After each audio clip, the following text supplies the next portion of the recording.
Hello everyone, it's your friend, your boy, Jet Black the One and Only, here with another exciting live stream, and in this video, I'm going to be reviewing Flash Fastest Man Alive issue number 3. Give me one moment to get everything set up. Right now, this video information is incorrect, so if you're going by the current title and you're watching it live, it probably says that this is like Aquaman issue 3, or no, it says it's the writing vlog. We did the writing vlog yesterday. We're about to do Flash right now, so stay tuned while I get everything set up.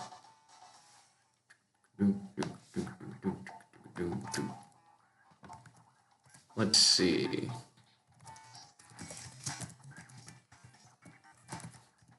So now,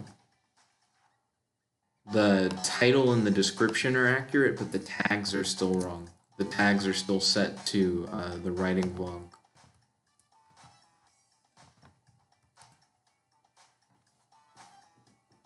Let's see. Cool. Now the title, description, and tags are all as they should be, so that's good. Now I'm going to make sure that this video is monetized. It is. That is also good. I'm going to mute this computer, the computer that I'm using to do the stream.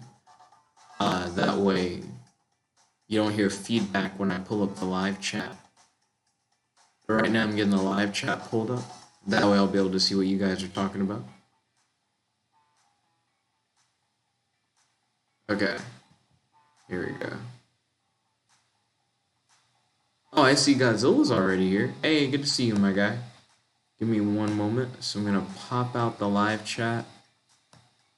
And I'm going to close out of the stream proper because I don't think I need that to have the live chat. Yeah, that's cool. I'm glad that I can do that. Godzilla said, I have a bunch of Mega Cat images for characters. And he said, wait, oh, it's not a writing vlog. Sad. No problem, Godzilla. Don't worry, we'll probably have another writing vlog soon. It's good to see you, my guy. Give me one moment to get the live chat up on the stream. That way everybody can see what everyone is saying. Okay, sweet. So now, I think we're ready to start up. Hello everyone, it's your friend, your boy, Jet Black the One and Only, here with another exciting video. And in this video, we're going to be talking about Flash Fastest Man Alive issue trace. This issue is called The Accelerated and the Infinitesimal. And it's like a Flash Atom team-up story. So what I'm going to do is I'm going to summarize the book. I'm going to then share my favorite part, my least favorite part. I'm going to give a recommendation on who I think would like this book the most. This book is definitely a lot of fun. So let's hop on in and start up with the summary. Also, if you guys want to pick up this book for yourselves, definitely click on the link in the description box below. That way you'll be able to pick up the book on Amazon, and some of the proceeds will come back to the channel, so it's a good way to support the channel. So yeah, I'm definitely hyped for us to get started and for us to start talking about this issue. Also, I'm going to read the live chat after I'm done doing the review for the book, so stay tuned. I'm going to read through all the live chat so we can have a conversation. So let's start up. So the story starts with Flash and Atom both being starstruck because there's an actual dinosaur standing right in front of them. So they're freaking out. So they race in, and Flash tries to pound at the dinosaur's face at super speed, but his punches can do nothing to it. The dinosaur is just too durable. So then the Atom's like, yo, I think I could take down the dinosaur. And the Flash is like, I'm sorry, but I'm using super speed, and you just seem to be tiny. So I don't know how you'd actually be able to stop this dinosaur if I can't stop the dinosaur. To which then the Atom explains that his power isn't just super speed. The Atom explains that his abilities aren't just becoming small. He can also control his weight and his mass and his density. So he then alters his body's weight, mass, and density so that he becomes the living equivalent to a 160-pound bazooka shell. And he just hits the dinosaur in the face as hard as he can and knocks it out. So the Atom one-hit KOs a dinosaur. After that, Adam and Flash kind of have a moment to geek out in front of the dinosaur, and they start to analyze it. So they're like, oh, I can tell that it's like this type of dinosaur. Oh, and I can understand why it was so hard to take him down because of this stuff about his biology and da. They're both scientists, so they both kind of have like a science geek out moment together. And it shows you that the two of them are like fairly similar when it comes to their personalities, but the Flash is more professional, where the Atom is more of like a fanboy. And the Flash is a relatively new superhero, they say. Like, he hasn't been around for too long, but the Atom is like an even more fresh superhero. He's like also like brand new. But yeah, they start to kind of like become friends with each other. Like, they're like, oh, like, I understand your vibe, you understand my vibe. Like, I think we can get along, kind of thing. And I thought that was pretty cool. So there's about to be a flashback where essentially they go back a few hours ago. So Flash was on a date with Iris, who's a girl that he really likes, but they're not dating. And they're just walking around the park, when suddenly they notice that the zoo is on fire. And the zoo is like an old zoo from the 1800s, so everything's made of wood. And they're like, if we don't find a way to like stop the fire in the zoo, it's just gonna burn to the ground. The Flash at first is like, okay, how am I gonna get away from Iris, because she doesn't know my secret identity? So I can't just turn into the Flash in front of her and run in. How am I gonna get out of this? To which then Iris is like, well, I'm an investigative reporter, so I have to go and investigate and like report. So I'm gonna have to cut our date off early. I'm so sorry. And then Barry's like, "No, that's fine. You're just doing your job. Go do your thing." And then the Flash is like, phew, "Now I don't have to make up an excuse. I can just suit up and I can run directly into the zoo." So the Flash races into the zoo and he's like, "So it's on fire, but I don't know why it's on fire." Then he looks and he's like, "Oh, there's a stampede. Oh, so I understand. These bulls probably knocked over like a lantern or something." And then they probably like lit fire to the zoo. That makes sense. So then he looks and he's like, hold up, is this a cowboy? This looks like a cowboy. Then once the Flash catches the cowboy's lasso and ties him up with it, he's like, this guy doesn't seem like an actor. He seems like he's just a real cowboy. But he's like, that doesn't make any sense. I don't understand how there could be a real cowboy. Also, while he's wrapping up the cowboy, he hears a tiny voice, almost as if there's like a voice in his head, that tells him that cows are good swimmers, and that it might be a good idea to lead the cows toward water. And the Flash is like, well, that seems like a good idea, I guess. But I don't know where this voice is coming from, and it's concerning that I'm hearing voices. So the Flash then uses his speed to create what he calls a speed barrier, where essentially this is really weird to think about. So the Flash is moving so fast that the trail that's behind him is like a physical thing that the bulls don't want to run into. So they respect it as like an actual wall, like it's not just a visual representation of how fast he's going. So he can essentially move so fast to where he can kind of create constructs just by his motion. Like, I imagine if he ran around and he spelled his name in the middle of a city, that whole like speed trail he leaves behind could be solid, like where things could like crash into it and shit. It's really weird to think about. But anyways, he can use his speed to create a speed barrier to guide the cattle, which he does, and he has them run into the park lake. And while they're in the lake, Flash goes and he takes care of the fire. But after he takes care of the fire, the cowboy and the cattle have disappeared. That's when the little voice is revealed to be the Atom. And the Atom geeks out. He can't believe he's meeting the Flash. He's like, the Flash is the greatest superhero I've ever met. This is amazing. He's like, everybody online loves you, Flash. I'm a part of all these like deep web forums where we all gush over how great the Flash is. And the Flash is like, I'm a relatively new superhero. Which when I read that, I was like, really? Why is that? I know it's only the 3rd issue of your book, but it's interesting that you consider yourself a relatively new superhero. He then says something along the lines of, why not like Superman or Batman? Like, why am I your favorite? And I'm like, wait a minute, are Superman and Batman more popular than the Flash, like within universe? And is Flash somehow like a younger startup hero than Superman and Batman? Like I was like, this is really weird because they're all on their third issues for this like particular like run of books. And this is one of the first books to really like mention the other ones individually. I know there's a Wonder Woman book that mentions like the Justice League, but I just thought that was fascinating. Like this whole like discourse they have. The Atom reveals that the reason why so many people are really into the Flash is because he's a scientist, and a lot of young scientists can relate to the Flash. So the Atom reveals that his name is Ryan Choi, and that he's a physics TA at Ivy University. So he gives away like his full secret identity. And he's like, so is it true that you're a scientist? Because we've essentially just been theorizing that you must be a scientist, but we don't actually know. And the Flash is like, yeah, I'm a scientist.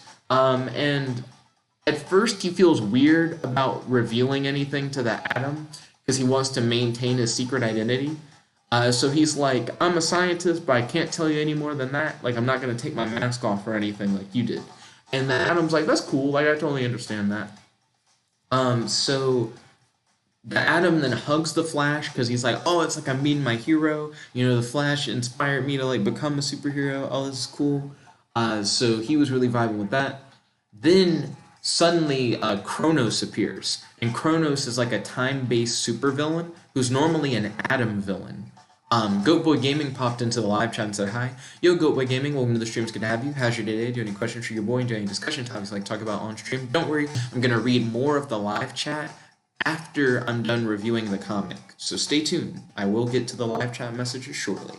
So Kronos shows up. He's a time-based supervillain, and he's normally an Atom villain. What's really weird is that in this story, the Atom is like a new superhero, and the Flash is also a relatively new superhero.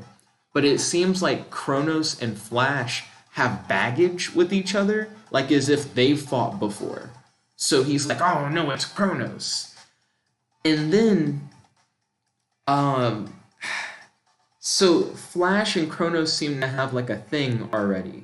And then when the Flash grabs Kronos, suddenly he gets like a temporal migraine, which they don't really explain what that is. But Kronos has one as well, and he says that he's had one for like the last week. Then he blames the Flash for all the temporal anomalies. He's like, the reason why time's messed up is because of you, Flash. It's your fault. And then Atom is like, yeah, so Kronos actually came to me to find you. Which I think is interesting. They don't really explain why Kronos goes to Atom to find the Flash, but Kronos is an Atom villain, so I guess that makes sense. But it makes me really confused on like, okay, so when did Flash have time to meet Kronos, but then not know who the Atom is, because Kronos is an Atom villain? And then if the Atoms knew, then how the fuck did Kronos know to go to the Atom, and why do you think the Atom would help him to find the Flash? Like, them mentioning how new everyone is makes it really confusing. I mean, we don't even really know what new means. Does it mean that he's been a hero for a year? A couple years? I don't know. It doesn't matter. Anyways, so Atom is like, Kronos is kind of the good guy, but he's still kind of a dick. And then Kronos is like, I'm definitely a bad guy. Like, I'm not gonna act like I'm not a bad guy, but at least I didn't, like, fuck time. And then the Flash is like, oh, is this what we learned about last issue? When I learned that I caused this guy Eobard Thawne to, like, take over the future and start fucking everything up. And they're like, yeah, that's it. It's your fault, Flash, that Eobard Thawne becomes the Reverse Flash. And because of this, time is all fucked up. So what you have to do is you have to go into this time rift that's in the middle of the city. That's where all these anomalies are coming from. You gotta run into the time rift, you gotta find Reverse Flash, and you gotta kill him. And then that'll fix time. And then the Flash is like, and then I can come back, right? And then Kronos is like, nah, dude. You go through that time rift, you're just dead. Like, you're just going to be stuck in the future, more or less, and you're not going to be able to come back home. So this is like a one-way not necessarily a suicide mission, but he'll be stranded in the future. There's no way for him to come back after this. And the Flash kind of has to think about it. He's like, I'm not just going to let everybody die or anything like that, but being stuck in the future and not ever being able to see like Iris again or his dad again or really anyone he knows or loves again sounds kind of shitty. And he's like, I'm not sure if I should really do that, but I guess I have to. There isn't really another choice. And then the Atom's like, actually, I'm not very close to my family. Like, I'm down to go into the future and be stranded forever. Like, Adam just kind of volunteers. He's not happy-go-lucky about it. You can tell he's like, on it. But at the same time, he's like, yo, the world needs Flash. They don't really need Adam. I'll sacrifice myself. To which then the Flash is like, shut the fuck up, Adam. I just met you. Like, don't go and try and, like, sacrifice yourself for me or whatever. This is my fault. I'm the reason why Reverse Flash is a thing. I'm going to go into this portal and I'm going to save the future. What I want you to do, Adam, and he tells Adam to do two things. He says, tell Iris, the woman he loves, this specific message. We don't get to hear what the message is, but Adam gets to hear the message. And then the second thing that the Flash tells him is, stop in my, like, come by to my city on occasion and check up on it. He's like, without me, I need someone to watch over Central City. So the Flash kind of like hands off his torch to the Atom. Like, you're now the new superhero of Central City. I'm gonna go and save all of time. And I'm like, this is actually like a really interesting concept. It feels weird, but it feels right. It feels weird because you'd think he'd give this to like Kid Flash or something like that. But I don't even know if Kid Flash exists, because this line of comics, they seem to be like within their own universe. These like DC Digital First daily comics or whatever. And in Aquaman's comic, he has Tempest, who's like the older version of Aqualad, meaning Aquaman at one point had Aqualad, and then Aqualad got older and became his own guy. So I guess Aquaman's been around for longer than the Flash. Like, I don't know who the first superhero is. The timeline's all fucked up. I don't know why Flash doesn't have a sidekick. Anyways, so Flash is like, I guess I don't have a sidekick, so I guess Adam's gonna replace me then, because I just met him and he seems cool, I guess. So he does that. Also, wait, what the fuck? Wonder Woman mentioned the Justice League in a previous book. I don't know what's going on. We're just gonna keep going. So the Flash more or less is like, hey, there are still things that are popping out of this time rift, and they're probably going to try to like mess me up. So I need you to help me fight off whatever comes through the time rift so that I can run in and save time. Because if somebody takes me out before I can get in the rift, then time is fucked. So the Atom's like, yeah, I'm down, let's go.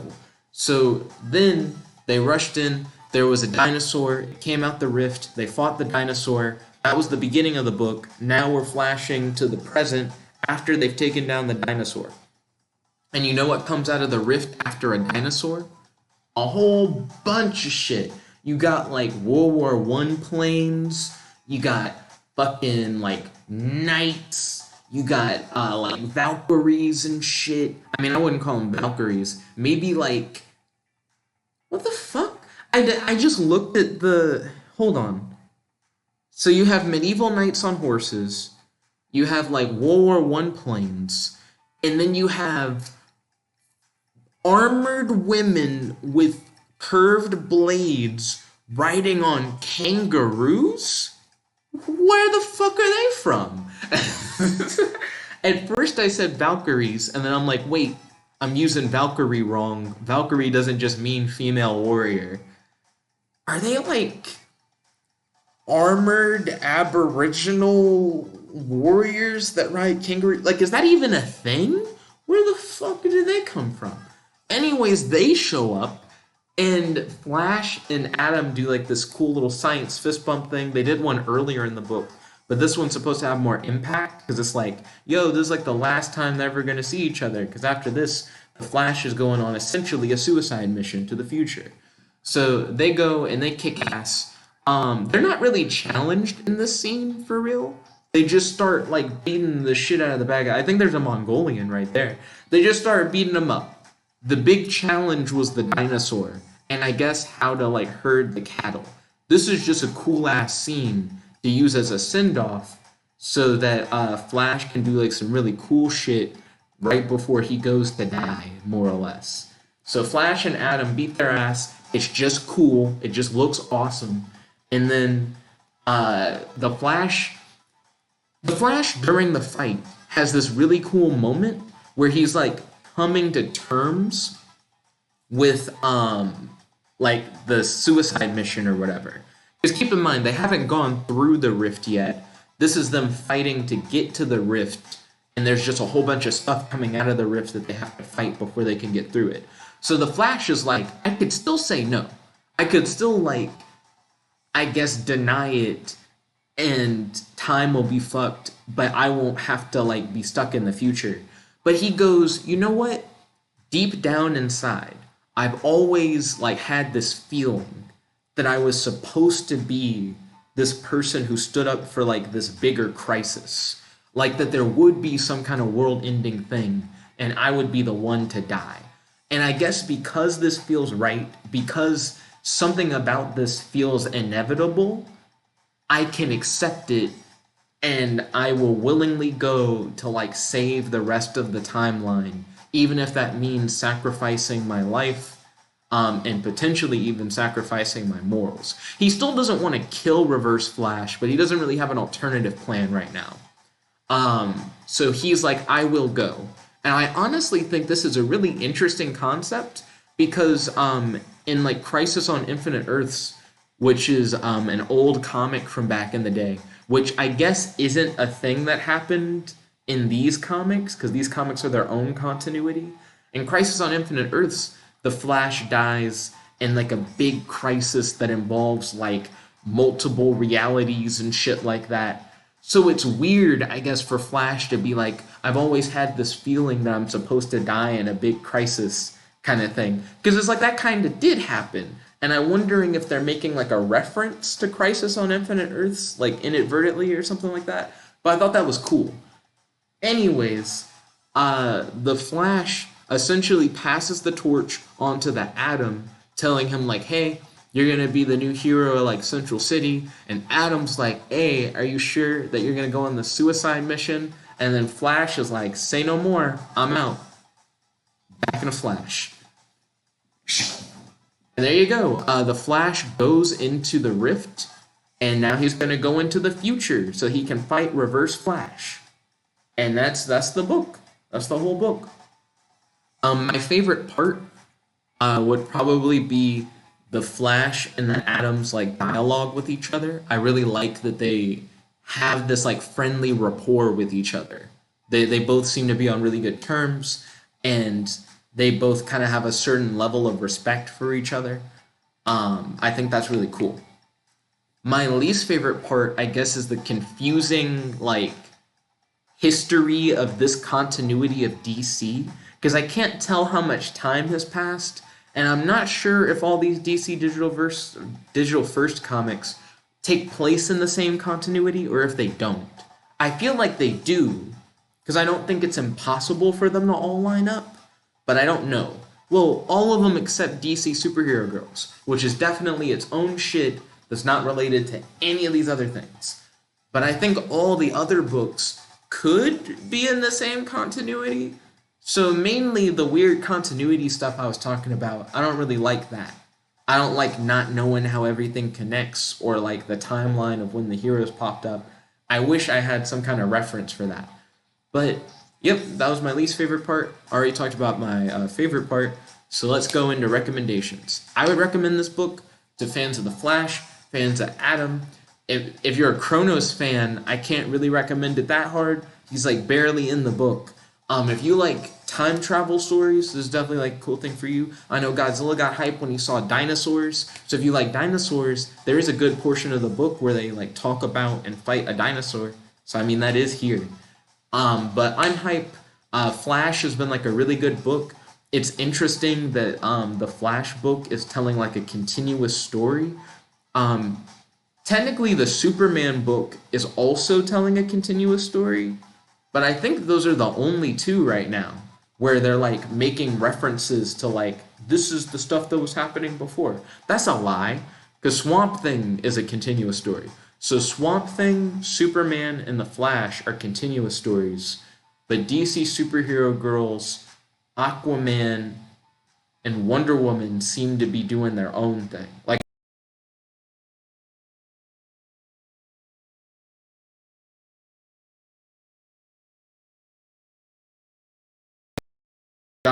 that's the review. Now let me read over that live chat.